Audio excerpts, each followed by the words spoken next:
Welcome to the Deprogram show. I got a very special guest, Mr. International Jones, aka Fiend for the money. What's happening, my brother? Everything solid, my guy. How you making out today? Man, I can't complain, man. That's major. That's major. Happy to be here today.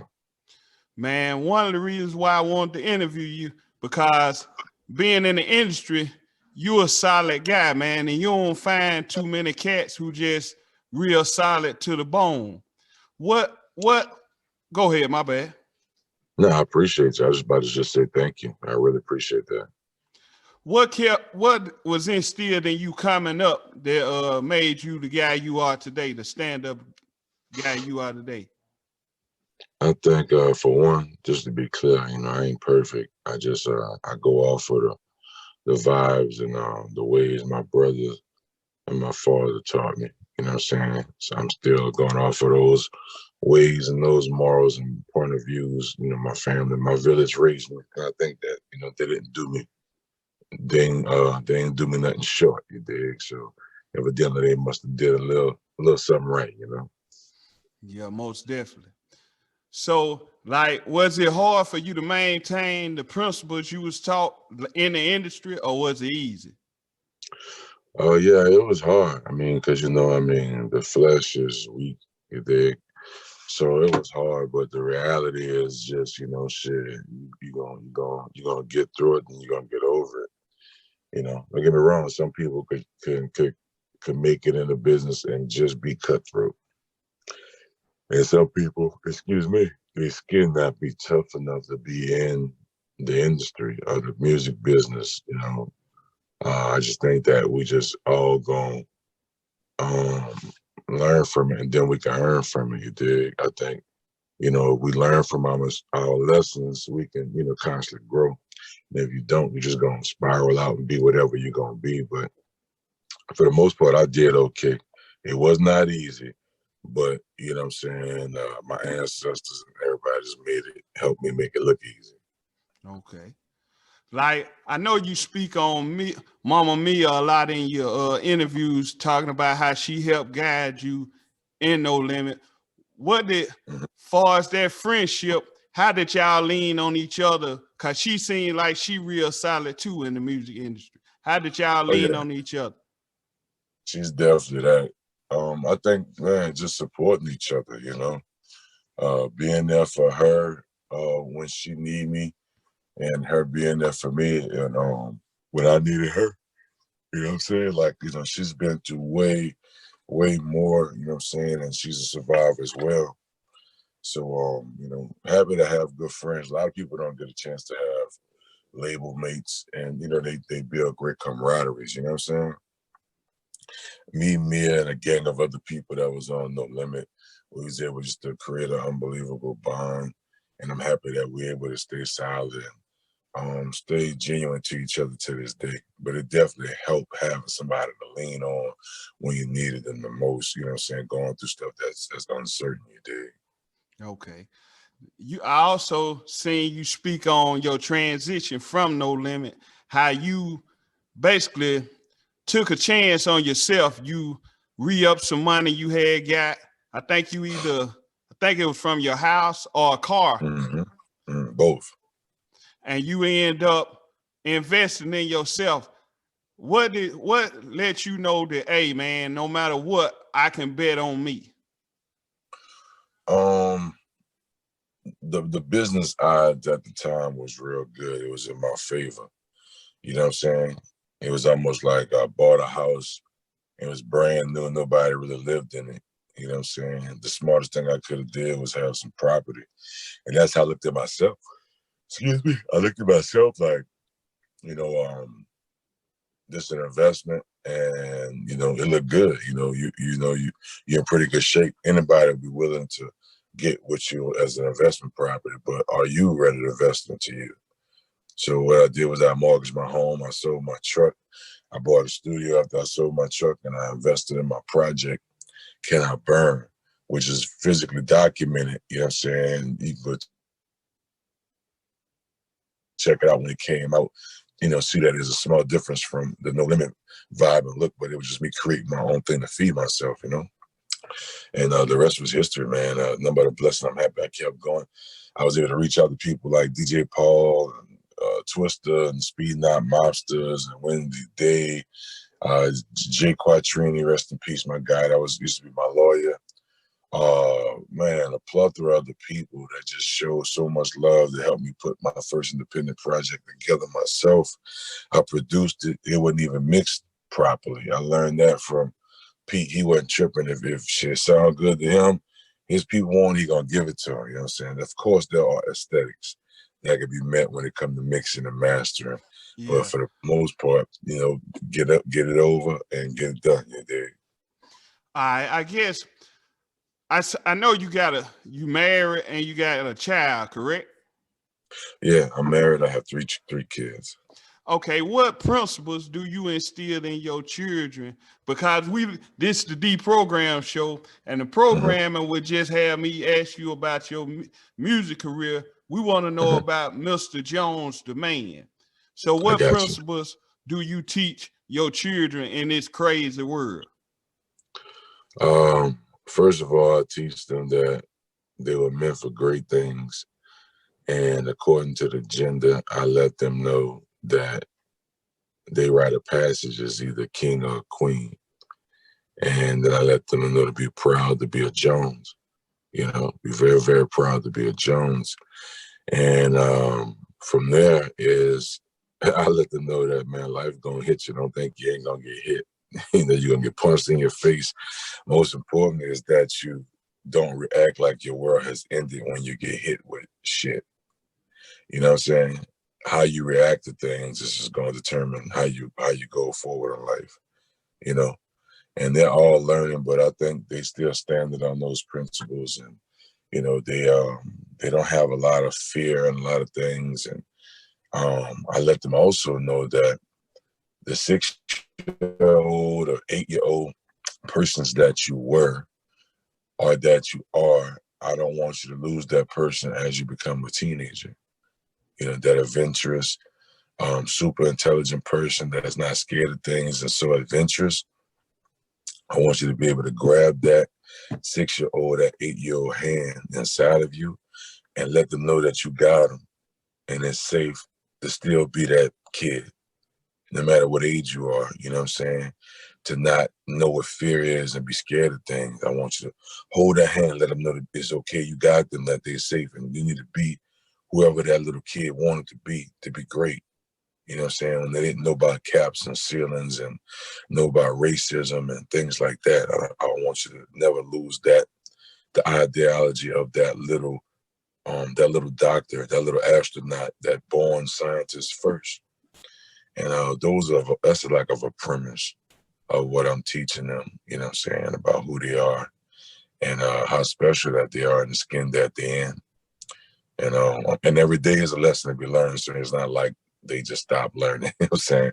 I still got to learn, and they still got to learn too. More to go, you dig? Like, how did it, when you became a father, how did it change you as a man and an artist?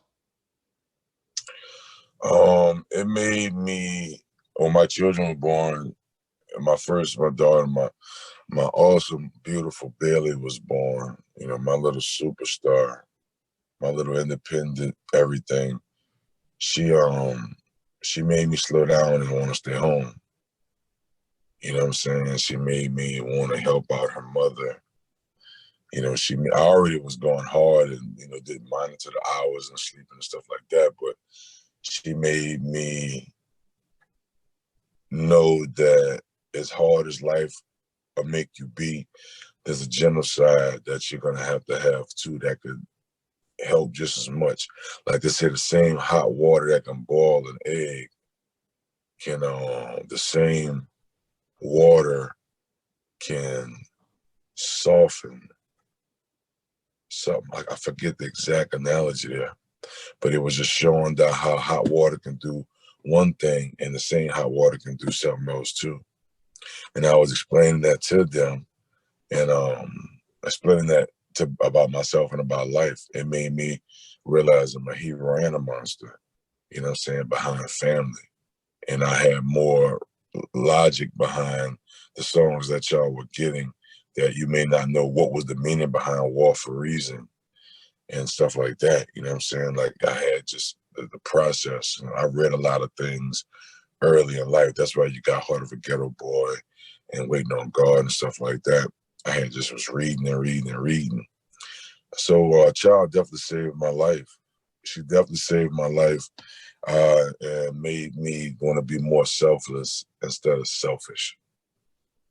Makes perfect sense. So you also married. And Yes, so how do, like, is it hard to balance family and like life and entertainment?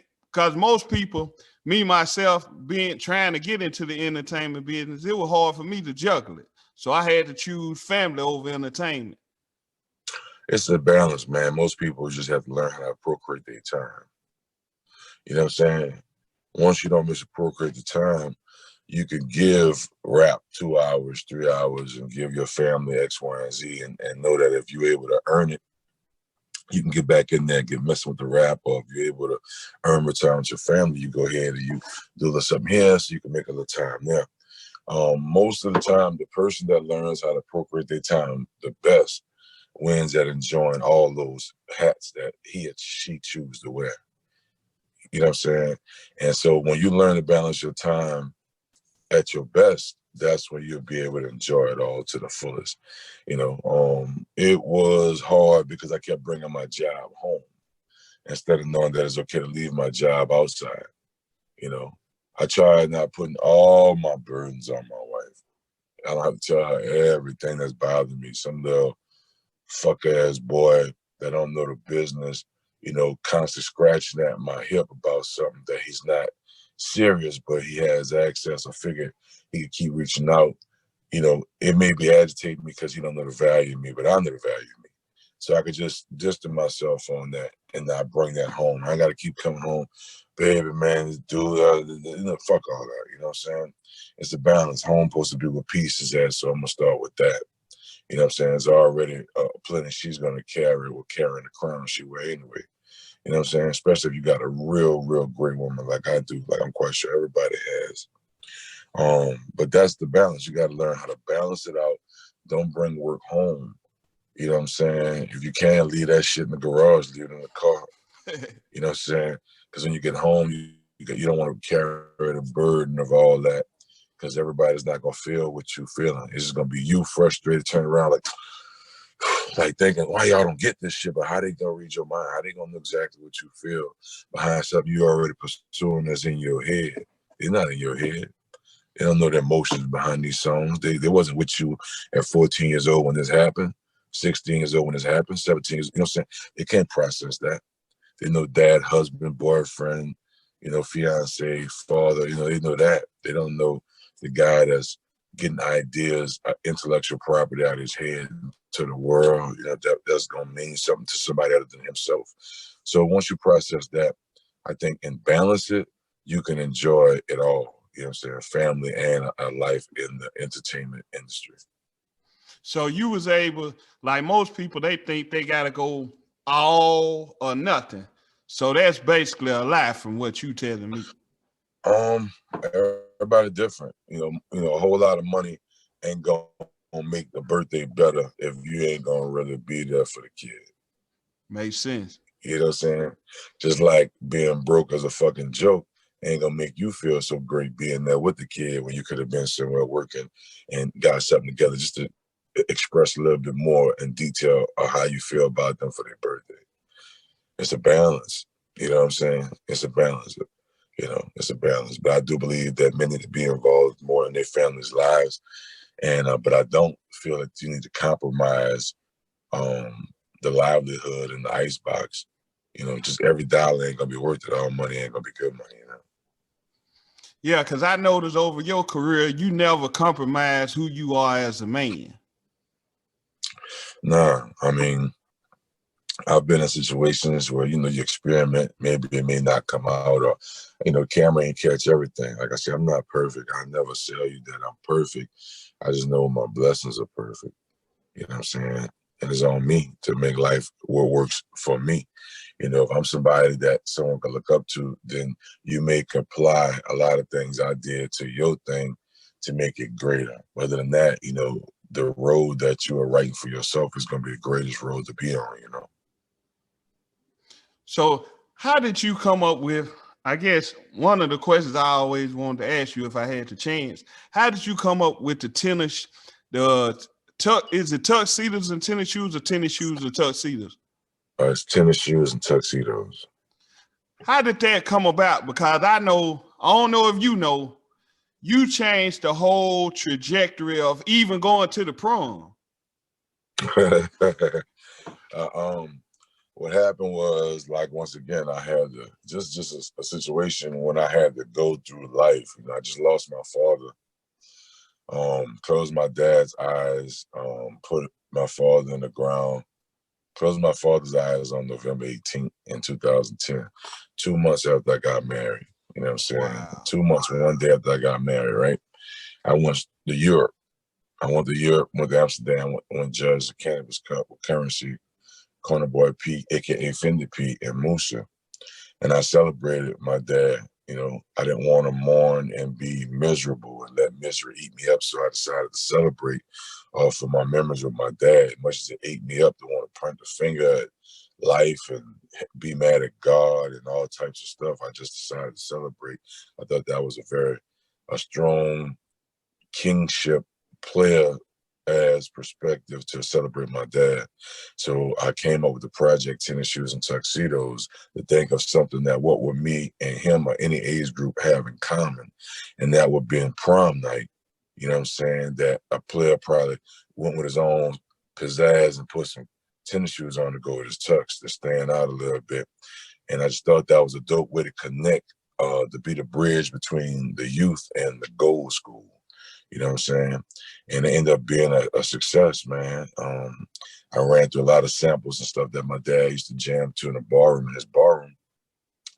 And Marvin Gaye was talking to me, man, on those samples, and I just was spazzing, bro. I just was expressing myself on a vocal, man, on like surfing. You know, it was on a whole nother level. Man, to be there, it was charismatic like I have never been. And I was able to do my father proud by not, you know, just mourning and being miserable and celebrating him like a player should.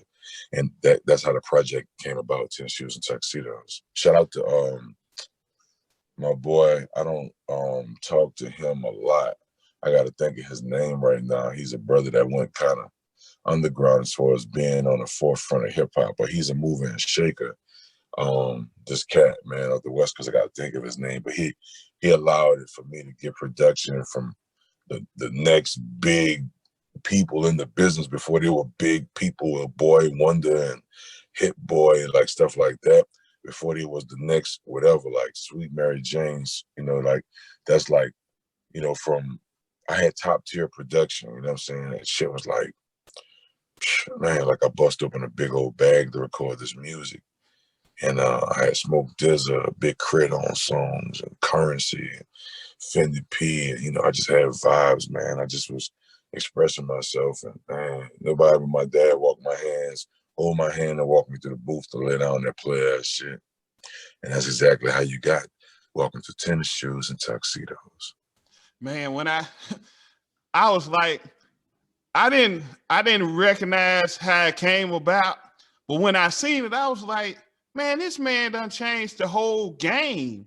Because when I was coming up before that, everybody was wearing dress shoes and everything to the prom. And then after that, it was a whole different thing. Yeah, it was a connection. You know, they had players that did it before us. You ever seen Fast Times at Richmond High? Yeah.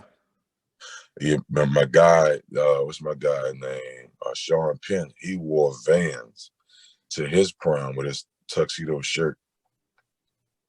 And I just know that for some reason, the guys I was around, my Jet Life family and stuff, and the Smokers Club and the Cinematic, to me, these are cats that they probably wore tennis shoes to their prime, dog. You know what I'm saying? Like, Yeah. I just felt like this was my own identity that they was gonna be able to identify within me off the rip. And that's the most brilliant thing about marketing. You know, simplicity is brilliance. And I paid out the wazoo for my cover to get made. I remember my guys saying, man, why you paying all that money for that cover, man? I'm like, man, this shit gotta be right, bro. You know what I mean? This shit gotta be right, man. And it was enough for me that I know my dad looked at me and was like, man, son, that was some play ass shit, bro. That was some play ass shit, man. I gotta give it to you, bro.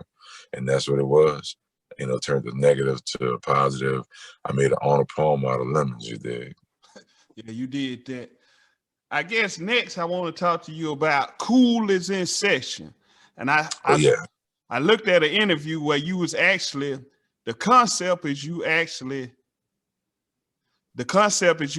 teaching. Like cool is like a subject. Yeah. Cool is like a subject. And also cool, the school of cool. You know what I'm saying? And I just trying to save some players some time, man, and save some players some hurt. You did. You know, life gonna hit you in your face. You know, don't cry like a bitch. You get hit in your face. You know, shit, it happens. It hurt. That shit gonna wear off. Get back to it. You dig? And you know, save you some grind and save you some time. You let her choose you, man. You know, you can hunt for your food all day, but if you notice a lion when he's in the jungle on the Serengeti, the lioness out there gonna get the food sometimes. You dig? Majority of the time. So I just was transferring some player ways to hoping some cats, they ain't got their uncles, they ain't got big brothers. Sometimes their dad's not in their life. All they got is their head coach, the principal, you know, a good teacher here and there. Maybe mom's uncle, maybe. I mean, you know, her brother maybe is around. So I started realizing that who was listening to the music. So that's why I started just dropping them gems even more so in the music. Let cats know, man, you ain't gotta be like this or that to be this or that. You know what I'm saying? You know, the most special thing about gangster shit you could do is be you, you know. The one-on-one already that you are, you know. Yeah. Man, it's interesting you said that, like far as you teaching, because you taught me way back when I think it's I don't want to be here if I don't gotta. And then I actually named, when I was rapping way back, I actually named my label All About a Dollar Ruckus.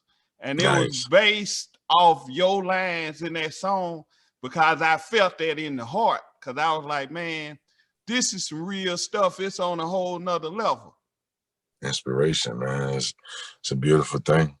Inspiration is a beautiful thing. I'm just so happy to be alive to see it. And, you know, artists or creative always want to know that somewhere that their work is enjoyed or appreciated. So, you know, this making my day, knowing that you are inspired, you dig? So I appreciate you hipping me to that. Yeah. Yeah, because I was like, because I tried to think of something different from anybody else. And I was like, being a big fan of No Limit, and that came on, Right. I said, man, I Right. got it. That's it. You got it. You got it, man. And it's like, when I notice every song that you get on, it's like you put your heart in the song. You don't just, like, you could tell your genuineness from songs like that and songs like every song that you came on, man, it's like it's a different level. And you set the tone.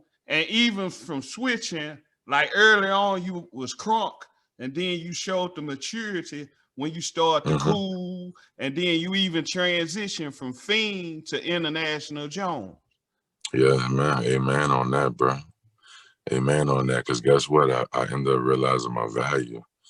I got a lot of stamps in my passport. I traveled the world. And that's how I ended up knowing my value. You know what I'm saying? That's how I ended up knowing my value. You know, if I'd have stayed on the block all day, I would have just been teaching myself how to be a man instead of going see the world for myself to know your value. You know, that's the most G'd up shit you can do is see the world, you know. And, you know, a lot of times you're going to be in situations, man, you know, you ain't going to know how strong you are until strong is all you got left, you dig? So, you know, International Jones was just the birth of something even wavier, You know, was the if I don't gotta, all you can be, all that just more relevant today of just a balance. It takes a balance, that's all. And that's what it was. I want to let cats know that it's okay. You don't have to be on the block busting your gun. Everybody ain't the same. You know, you don't have to, if selling drugs ain't your shit, man, don't sell that shit, man. It ain't you, bro. You know what I'm saying? You know, you ain't got to have 50 women all at once. Don't. That ain't your thing. You ain't got to do, you know, it's dope just being you. And that was the whole purpose of International Jones, is to reinvent myself enough to know that, oh, it's me, but, you know, it's growth, you dig? And I'd be crazy trying to do the same things I was doing at 18. That was showing that I didn't have the experience or the knowledge about that at where I'm at today. You know what I mean? I feel You know? you. So, but I do know. Go ahead. nah, my bad. Go ahead. No thing at all. Go ahead.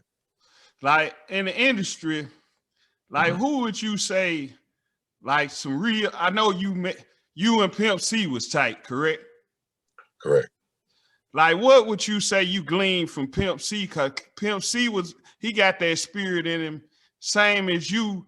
Like, you don't care what the next man say. Hey, bro, this what we on. Like, we hear all that, and we gonna be vocal about what we vocal about, but we gonna stand on morals and principles. So, I guess what would you say? What made y'all tight? Let me ask you that. Like, for us. What made me and Pimp tight is I've been around Pimp and Bun since I was 12 years old. Wow. You know what I'm saying? My cousin was already working and producing with them. His name, DJ Lil Daddy, you know, AKA DJ Baby T. You know what I'm saying? So he already was friends with these cats. So I've been around them as a jit, you dig? And I just always gravitated to UGK. And then once I got in high school, I started listening to the cassettes, walking to school and shit, you know what I mean? So I grew up on that shit. So, you know, the Pimp and the Bun was what it was, just like Ball and G. So, and then me and Pimp ended up hanging out outside of music. So I was able to hang out, learn a gang of things from these awesome people. I just wanted to learn. And the blessing was they didn't shut the door on me. They let me come in and hang out, be a fly on the wall, or ask me, you know, hey, Fiend, what you think about this beat? I'm about to finish this beat for C Murder. You know what I'm saying? That's what he did, Kick Dope for C Murder. You know what I'm saying? Yeah. I never forget he made the beat in the Residence Inn off of Corporate Boulevard in Baton Rouge on a rolling 8 drum machine. You know what I'm saying? Rolling 808 drum machine. And my bad, a rolling 8. It was a little gray little board with drum I machine know with little exactly what pads. you're talking about. Yeah, so I just got my own memories of stuff like that, and these are just awesome people, and they all left a great impression on my life. But I was friends with these gentlemen before I was a fan, and it just made it that much more for me to appreciate them as I got more into the music that they would produce and putting out. You know. Yeah. Cause man, it's like it's just like you very rarely have genuine cats who stand on what they say, and that's at all times. And it's like your UGKs, your 8-Ball and MJGs, y'all might not get to your JayZ's level, but the level y'all at, it's like y'all have a cult following because it's something about y'all that resonate to all people. People will never forget how you make them feel. You know what I'm saying? People will never forget how you make them feel. You know, I can't compete with JayZ about being Jones. You know, and JayZ, you know, it'd be complicated for him to compete with him being Jones. You know what I'm saying? But we can appreciate the phoenix that we see within each other. You know, life is just written like that. I heard the more real that you are, the least your odds of making it in the music business. You know, I don't know. I choose to be a better businessman, to learn to be a better businessman to this day. You know, Jay is a unique individual. I'm so happy that he exists and reached the levels of what he's reached, and that he still has so much room to grow, because that's inspiring to me and anybody else that look like us. You know, so I think it's the people, it's the sound, it's the music, it's the connection, it's the spirituality. You know, it's the being animated a little bit when need to be animated, it's being soulful, you know, being realistic, knowing that every rap don't have to be the most genius scientific bars, but expression, you know, expression on how you cook up this batch, you know. At the end of the day, you're gonna know it's cooked with love. So I'm a win right there, you know. So I guess wrapping it up, one question I also want to ask you: coming up in New Orleans, y'all was on the bounce thing, right? But Yeah. you chose to go. It's like every over the course of your career, even starting out, it was on the bounce. But you said I'm lyrical, so I'm gonna put Right, these lyrics down. And right. then when everybody was wilding, the more wild they got, you say, "Man, I'm just cool, man. I ain't on what y'all on. I'm just cool." So, what made you say, "Hey, man, y'all got that? This lane right here, I'm riding in my own lane." What made you say, "Man, let me turn this car right here"? Being an artist, man, a creative, you know, you don't want to do what everybody else is doing. And, you know, and then, you know, when everybody get on it, as far as artists, you're not so much inclined to want to do what everybody else is doing. You know what I'm saying? And, you know, my vibe is just, you know, the beats be talking to me and I be talking back to the beats, and that there it is. Sometimes there's a whole lot of messages that might come out there. I just been my wave. It could be smoking a whole lot of weed, make you want to just chill and, you know, do more chill things. Maybe if I was drinking, irking, jerking some shit, Mad Dog 2020, maybe I'll be around here wilding on more shit doing X, Y, and Z, but that's just not my thing. Is according to what's on my palette. If my palette has some mean shit from Beats by the Pound or something on that level, or by the cat I've been working with lately in Mecca, the Mecca, then that's where it's gonna go. You know, if the vibe is more on samples and soul and hip hop drum kits and stuff, then you're gonna get something more soulful and sultry on that level. That's gonna stick to your ribs like grits and eggs. You know what I'm saying? Stick to your stomach and your ribs. So I think it's according to what the vibe is, you know, and I just don't mind staying on my vibe. I don't mind somebody telling me, man, we about to do something beyond crunk and take it there. I got to be motivated to want to go there. You want me to go up the street and inspire me to go up the street. You know what I'm saying? If not, I'm going to be what I'm on and stay what I'm on. You know what I'm saying? I got to see some logic behind why you want to turn up so much. You know what I'm saying? Like, and that be what it is. If I feel like I ain't done it enough, I'm gonna fill it all up too. Like I'm dropping a new Fiend album this month, TGIF, thank God it's Fiend, and that's to me is what people need from Fiend. It just took a minute going through production and finding a way to express myself without being over rappy, over preachy. You know what I'm saying? And so I got it now. You know what I'm saying? And then after that, I'm gonna get back to releasing International Jones Project Cools in Session 3. Okay. So when do the project drop? Thank God it's Fiend. Uh, I haven't set an official date, but I'm gonna say it here first. I'm gonna say no later than January 29th. But Okay. I'm trying to wait for one little something before I release the project. I want to kind of just line things up. I'm just getting a lot of support from the Survivor's Anthem, the first single produced by the Mecca, and feature my cousin in the video, T Streets in the NDO Energy on IG, and I believe the stars are lining up properly. You know what I mean? Like I gotta not want to get in my way as an executive too. But this album is for us to do what we need to do because we need this from me. We need this from each other with this Fiend album to let that 12-year-old, 14, 16-year-old, 18-year-old, 20-year-old, 21-year-old guy in you to grab his hand and let him know it's okay. The 18, whenever you first got a count on me, you need to grab this project. You need to grab you, to remind yourself that adventurous, cool, off the hip, creative person though is all right to be that person. It's okay to be that person. That's dope.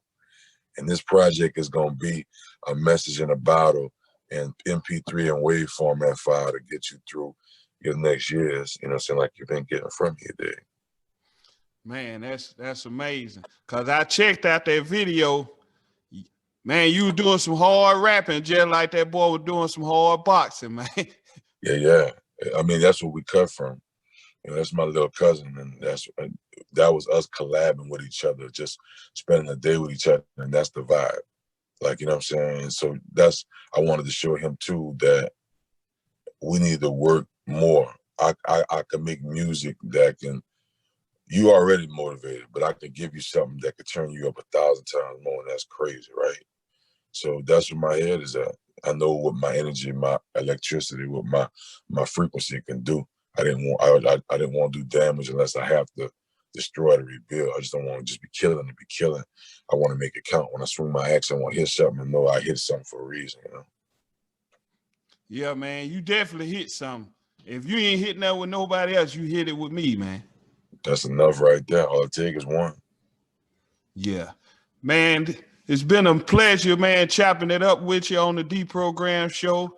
You got any last words you want to share with the people? Yeah, man.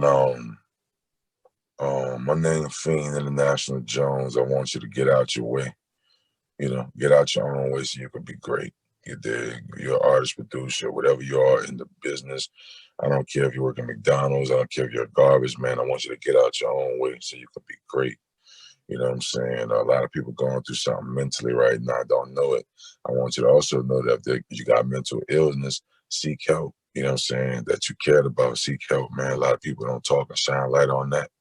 It's your main man. You can follow me on Instagram, 504 Fiend. You can follow me on Twitter, Fiend for the Money. And you can follow me on Snapchat, Fiend Womp. You heard me? Your big homie love you. Most important, I need you to love yourself. You dig? New project coming out, thank God, is Fiend. It's gonna be all that slice of bread with a bag of chips, you dig? Just be ready. And I hope that this project finds you alive and well, and you can add it to your repertoire to go get you some new money, some new memories, and some more stamps in your passport. You heard me? Man, it's been real. We got International Jones, RMJR. This the Deprogram show, and we out.